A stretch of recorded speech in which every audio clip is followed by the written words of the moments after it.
Hi there. Good morning. Hi, good morning. Glad you are with us this morning. Absolutely. Thank you all for joining us. I'm glad to be back with you too, Ray. Yes, It's been a couple yeah, weeks. yeah. We've been separated. I All know. yeah. I Not. know.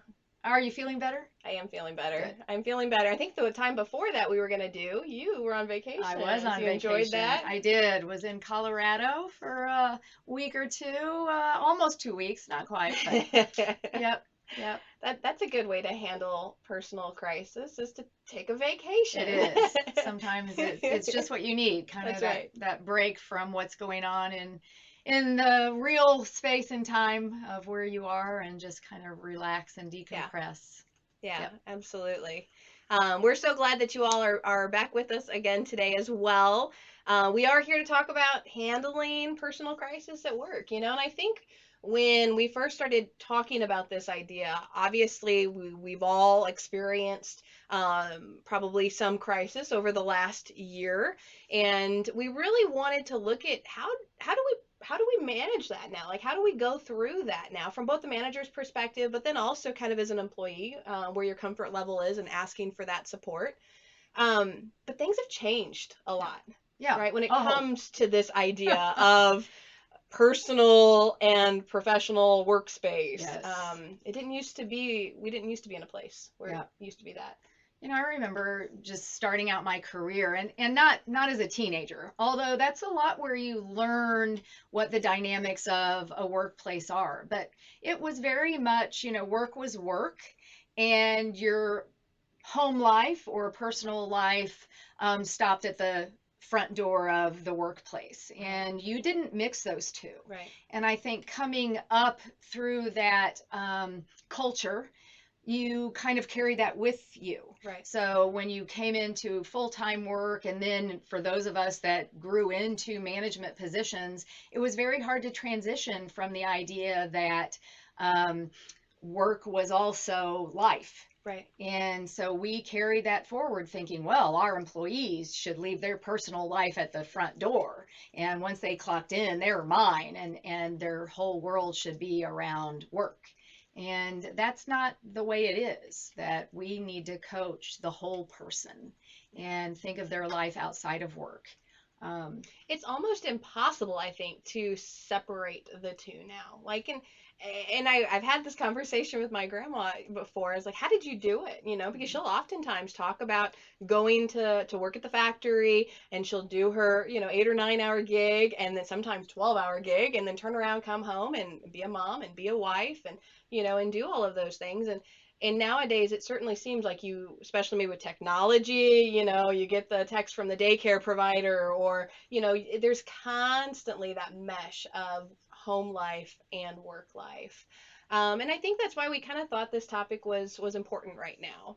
And specifically, I think from maybe a manager's perspective too, in the sense of how do we kind of coach our employees through that. yeah. So I definitely want to say, when I think about that, yeah. there is a balance, Hmm. because there is a point where too much home life at work can interrupt work, can interrupt performance. And I think part of the employee's job and responsibility, as well as the leader or manager's responsibility, is to help strike that balance. Hmm. And so setting those expectations early, especially with your employees and the employees with their personal life, Hmm. telling their friends or telling their daycare provider or telling their, spouse or, partner, maybe 10 times a day is too much. And so just really setting those expectations early so that they understand what is the right amount to make contact so that they still do get work done, because there's those expectations at work. Right, right. It can definitely be, as a new mom, I'll say, overwhelming sometimes Yeah. to really be able to find those limits and those boundaries, because we're constantly in motion as a Hmm. society now too. Hmm. And maybe that's even a little bit different than the way it used to be. But we talked about this in my time management session yesterday with some of our extension folks, and I'd said, even if we have a little sliver of time, that maybe isn't filled with something, we now, for whatever reason, as a society, feel like we have to fill it with Right. something, or we're Right. wasting it, Yeah. or we're being lazy, or whatever the case may be. So yeah, I want to ask you all. I put a question in the chat, and so of course you can't see my screen. I'm pointing to my chat over here, but I put a question in the chat. How comfortable are you when it comes to asking for support during your personal, maybe some personal crisis? That could be support from others, could be support from your supervisor, support from your colleagues. So how comfortable are you on a scale of 1 to 10? Go ahead and drop us a comment in there. And we certainly see a lot of folks on with us today. Thank you all, including my mom, Ray. I'll tell you, she's Oh, on. Thanks, Mom. hi, Brianna's mom. So it's always fun. I Yeah. appreciate that. Yeah. But go ahead and drop us your comment again. Scale of 1 to 10. And I'll tell you, I think personally here, 10 kind of being the most comfortable. I'm probably personally sitting at like a like 5 or 6, and I Hmm. think that's true not because of the environment we have here, because you all are incredibly supportive of that. It's just that own personal feeling Hmm. that's like I still need to be able to separate work Hmm. and home. Hmm. What would it be for you?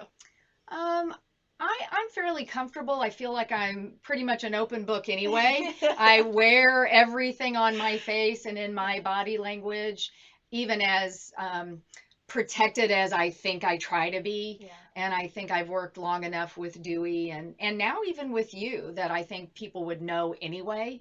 Um, and I also think that's a good sign or a sign of a good manager is to recognize those signs of when your people might be in crisis or might be going through something, Absolutely. or if you're just aware of what's going on in the environment Hmm. and what might be happening. If you're watching the news and things are happening, in the news, and then just taking a moment to ask your employees, how is that affecting you, or what's going on with you related to that. Yeah. I know when I was teaching way back in the late 90s and early 2000s, and we had 9/11 happen, Mm. and that affected my students, and that affected my colleagues, my other teacher friends, and we just had to have time to think about that and process that. So I think that wasn't something that may or may not have personally happened to them, Right. but yet it was something going on in our environment that people had to process. Hmm. So I think it's a sign of a good manager to just recognize what might be going on personally, whether that employee is asking for help or not, Sure. and just say, hey, how are you feeling about that? Or would you like to talk about that? Hmm. I think that's a critical piece. It's certainly never prying, but absolutely knowing your people Yeah. well enough to know when something's off. Yeah. And I'm grateful. I think of, again, just our own personal experience here at MTI. We're that small team, but you all are so in tune. We're all in tune with each other's little things, and so I know I went through some stressful time, obviously being ill, and then having an ill, my son got ill too, and you all just, what do you need from me? Like, you Mm-hmm. knew that things were kind of building up, and I think that again, that goes back to you all have taken the time to know me well enough to know the signs of maybe some of those need for intervention. Yeah. Yeah. So that's it. Yeah, know your people, absolutely. But I think you brought up a great point yesterday, because these conversations, sometimes people, I think, stray away from them Mm-hmm. because of the fear that it may become more like account Yeah. therapy. Yeah. Yeah. Yeah. Yeah. Keep in mind, even though you're asking maybe for a little bit more of an insight into your employee's life, you're not a therapist. Right. You're not trying to be BFFs. You are a coach, and I think you're setting a tone for compassion. And even in times where you're not in crisis, Mm-hmm. just letting that employee know that, you know what, I care about you as a person. And I think if you show that it's people first, because your job is getting work done through people Mm-hmm. and building that relationship, when you're not in a time of crisis. But of course, when you are, that's a really great time to have established that foundation. Yeah. But first and foremost, um, you're not a therapist. Right. You are a coach, Right. and you are here to establish that tone of compassion and empathy. Absolutely. And I think it starts with being prepared for those moments. And that's not, because here's the thing is things you can't prepare for everything. Right. You know, I've heard of a lot of situations with different friends where they have you know, an employee that's come to them and it's something horrible, you know, a family member's passed away, or something incredibly difficult, and it's like in that moment we think we know what we might do, but sometimes it's like an active shooter situation almost. Right. You freeze. You know, Right. you don't know how to prepare and or how to respond. I think you can certainly prepare for it, and I think that's maybe our goal with today's session too. Kind of give you some tips and some tricks for that preparation element. Yeah, I definitely think have something ready. Yeah. You know, if nothing more, know what resources your organization has for employees when they are in a time of crisis. You know, that could be as simple as, you know, how to access your employee assistance program. Do you have an employee assistance program? Right. What are your time off policies? If somebody needs to, you know, take a day here and there, does it qualify for personal time? Do you have personal time? A lot of organizations moved where there's not specific time allotted for sick and vacation and personal. It's just, here's, you know, 40 hours, use them as you will. So know those kinds of things. When I was teaching, we always had spare like backup lesson plans. And these were just generic lesson plans that a sub could walk in, pull out if it was an emergency day that you needed to be gone, and you wouldn't have to have necessarily, you know, it's Tuesday and I'm in the middle of this project and here's a lesson plan because I'm planning to be gone. So that's kind of a book for being very proactive type of thing. So plan and have that file ready. You know, how would I respond should something arise? Because you can't plan for everything. Oh, absolutely not. And I think it also means you have to kind of tailor what that might look like for your different people on the team too. It can't be a one size fits all approach. Have kind of that idea, that guide of what it might look like, but then maybe again know your people well enough to know, you know, how would I present this maybe a little bit differently with each individual? Because I think you could probably even attest if, you know, the difference between how you would approach maybe Dewey and I might be a little bit different. And so it's still going to be tailored to your employees. But have that plan. You know, and when I think about not only for the employee that's having the crisis, but I think for your people who are remaining. Because there is going, if there is time that's off, I still, or the manager still has to take care of those that are staying or those that are trying to maintain workflow. And so how are you going to redistribute work that needs to be done that maybe the person who's going through the crisis is not able to do at the time? So really thinking about do you have you cross-trained? Are there people who could do what you do if you were gone, or what I do? What could take a back seat? And again, it's just, you know, you don't have to have it all, you know, we don't need to do dry run of those types of things like you do in a fire drill or, you know, whatever, but just kind of, you know, thinking about what will take a back seat, what absolutely must go on during that particular crisis, if that employee were to take some time off, and just kind of have walked yourself through it mentally, I think, to be prepared. Right. Absolutely. Absolutely. Yeah. So we, you know, you're right. I think the absolute first key to being successful in this is that preparation element. You have to be prepared because these things are going to happen. I mean, they're going to happen. Sometimes they may happen more frequently than others with different employees. And maybe we'll speak to that a little bit later, but have your plan in place. And then I think, you know, as we start kind of transitioning into this, this idea of what do I do in the moment, you know, and so I don't freeze, so I don't, you know, have that moment of what do I do here. What would you suggest first? Well, hopefully you have established that foundation of, you know, compassion and empathy. And I think first make yourself available, you know, and zip it. You know, like I say, you know, zip it, zippy, and just be available, listen, ask good questions. And I know you said this earlier, don't pry, don't get too personal. Right. Get enough information that helps you decide if this is something that can be handled within the confines of this conversation, or if this is something that needs to reach beyond you, meaning does HR need to get involved? Right. Is this something that even needs to go beyond HR? Right. How are you going to document this? Those types of things. But most importantly, and I think, and I'm going to say this, but we're going to do it anyway. It just doesn't need to come out of your mouth, perhaps, is don't judge. Things like, really, that's what you're worried about, Right. things like that. Right. Because it may be a really big deal to this person. Right. So if you're thinking that, if you have that particular slant on what might be this particular person's meltdown, maybe you need to ask more questions. Maybe you need to find out a little bit more to the story about what they might need from you, what type of support, how long has this been going on, or how long do they think they need before recovery? Just keep asking those kinds of things. What other things do they need?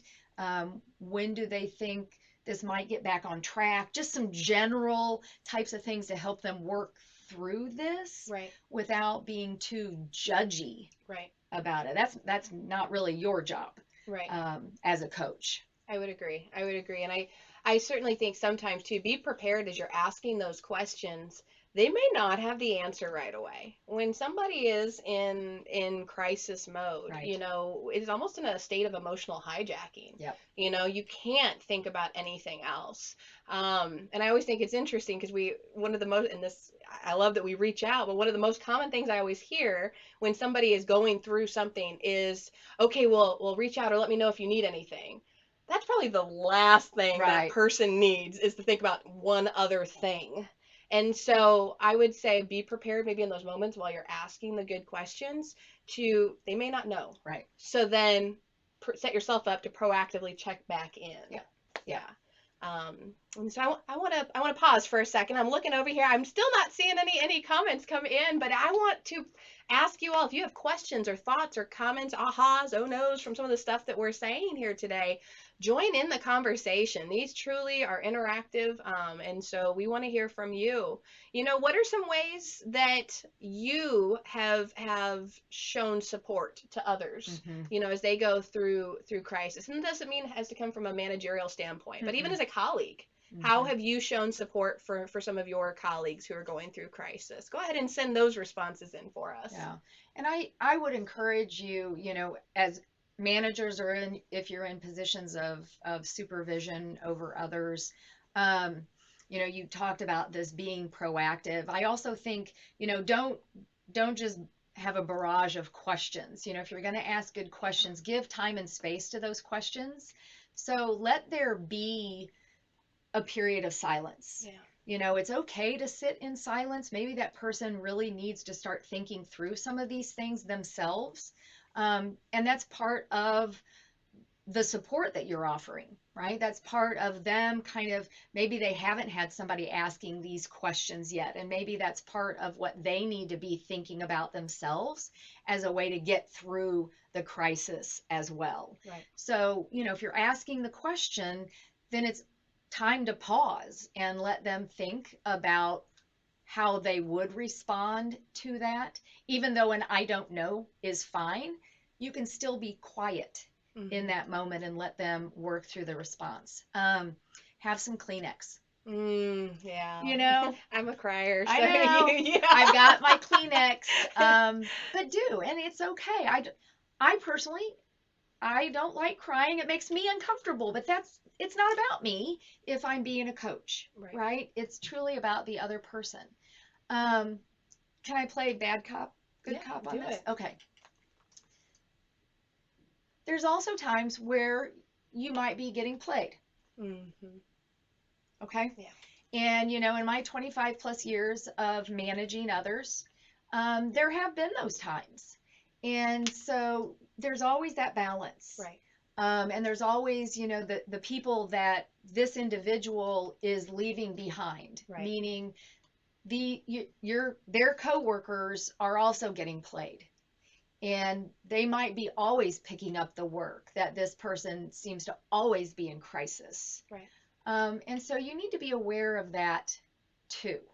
And so for those that are truly going through a crisis, and I've had an employee whose house burned down, Mm. And still came to work, um, because that's where they felt safe. Mm-hmm. And that's, and of course my thought was, oh my gosh, what did, honestly, I said, oh my gosh, you need to go home. And of course their home was a shamble. Yeah. And so we kind of worked through it, and then we rallied the rest of the coworkers, and we, planned meals and did things to help support this person. Right. They didn't ask for those things, but we thought, what would we do if we had nowhere else to go and had no furniture and clothing and, those types of things. We did that separate. But so I'm saying, that was truly a crisis.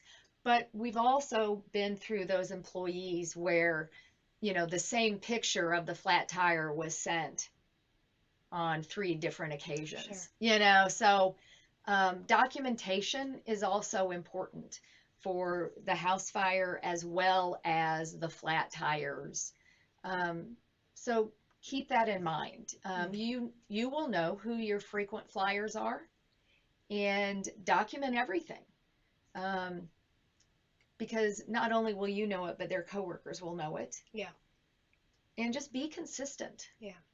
Be consistent. Doesn't mean that you're not going to show that compassion, but I know I mentioned earlier, there's balance. Yeah, absolutely. There's balance in all of that. Absolutely. And I think that one of the things you and I had the discussion about yesterday when we were talking about this concept of consistency and fairness and the perceptions of different employees. I think you're in a difficult place as a manager, and you maybe have that frequent flyer, and then you have someone else who has the house fire, and you're trying to demonstrate consistency with both of them, but what it looks like for each of them may be different. Sure. Or, I think you used the example of somebody who has several doctor's appointments, and you might require documentation for one versus another one. And so trying to understand, I think, that balance as a manager, I think it's important, but certainly being consistent with the behavior. Yeah.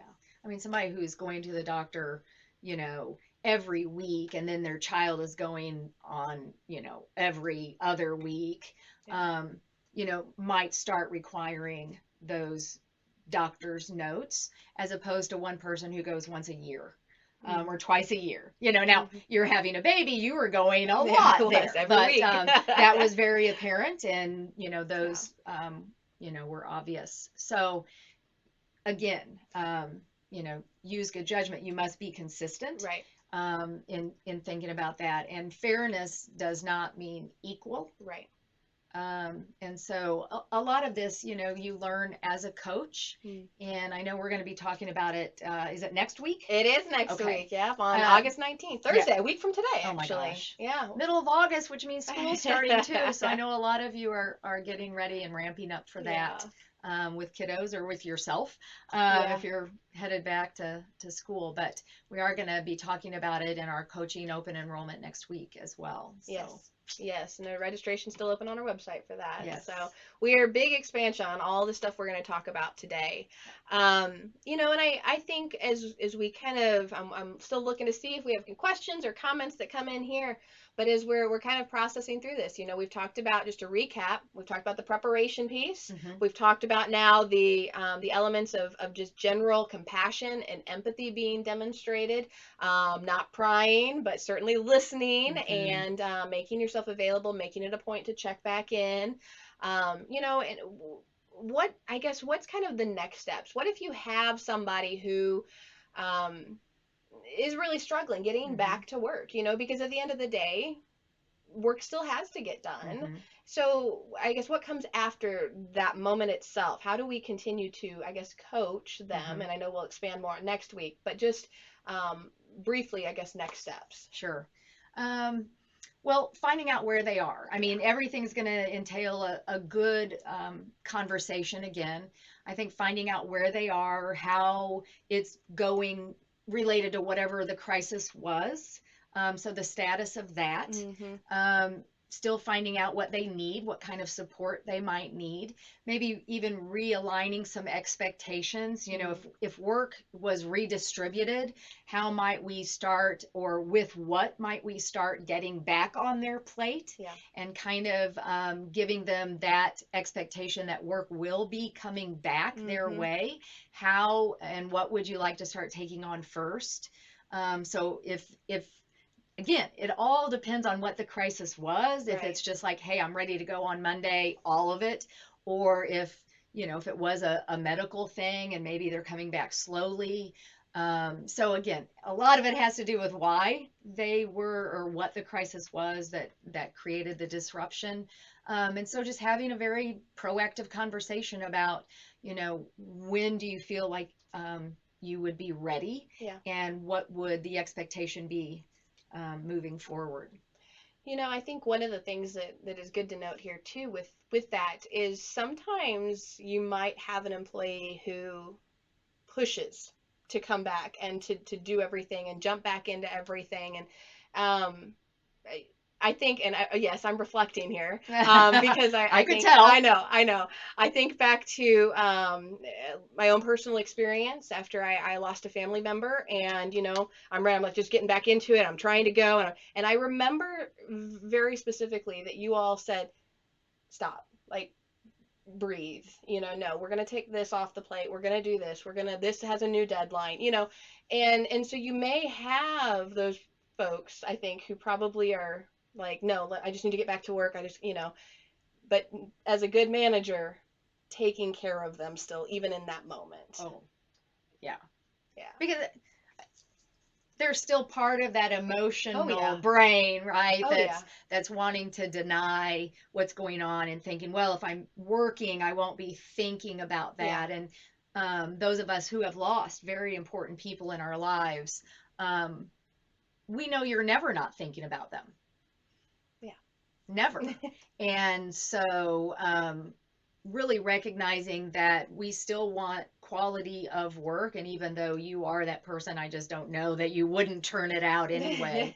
However, there's still processing of those feelings that are going on. So again, it's so dependent on what that crisis was, to know what can come back and what can't. Sure. You know, and if you're just stapling papers and making copies all day long, girl, but if it's something that was very deep like that, then let's put the hard stuff off till later, right? I think it was a few months before I started training again. And I was grateful for that because I still remember tearing up when I got back in front of the audience for the first time. So, yeah. And I remember what you had on. Yeah. That's me. Yeah. But yes. So take care of your people. I mean, and I think that's just take care of each other. I'm not even going to put this on the onus just on the managers here. I mean, we have to be willing to take care of our colleagues as well, and support people through life, because it gets hard. Yeah. It can get hard sometimes. So, and that makes a great workplace. Yeah. It really does. Be a coach, not a therapist. So you don't have to take all that on. Yeah. You know, but just be aware. Just be aware of each other and what they might need. Absolutely. Absolutely. Well, I'm looking here. I haven't seen any questions. Right. We have a quiet group today, or we've just stunned them with all the answers. I'm not sure. Yeah. Well, join us next week. Absolutely. We'll talk more about it then. Some more information you can find here on coaching employees. Ray will be the trainer for that session. She is awesome at it. It's one of my favorite to listen to her speak on. So join us. It's a virtual session, Thursday, August 19th, 9 to 11. QR code there you can scan to go straight to more information. All right. Thanks for joining us. We appreciate you all, and go be great.